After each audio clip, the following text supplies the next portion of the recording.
Dumating na sa isla ng Kalayan ang BRP Waray, lulan ang mga materyales mula sa iba't ibang ahensya ng pamahalaan sa pangunguna ng Office of the Civil Defense o OCD.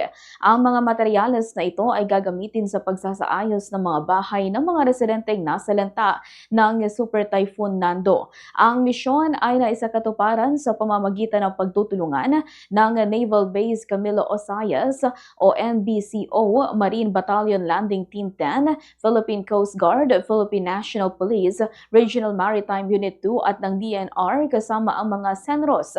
Tumutulong din ang PDRRMO Cagayan, SEZA at Santa Ana MDRRMO sa mga operasyon.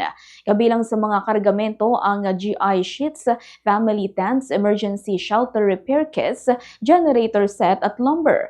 Ang mga ito ay magsisilbing tulong sa relief at early recovery operations para sa mga apektadong pamilya sa Calayan Islands. Matatanda ang personal na ibinaba ni Governor Edgar Aglipay ang halos 30 million pesos na tulong para sa isla matapos ang matinding pananalasa ng bagyo.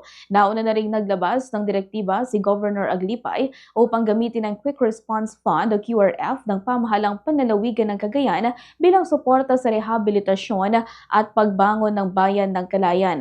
Ayon sa datos ng Provincial Social Welfare and Development Office o PSWDO, umabot sa 14,000 o 14,330,000 pesos ang ibinigay na tulong para sa mga residenteng nawalan ng tirahan, habang 15 million pesos naman ang inilaan para sa infrastructure assistance.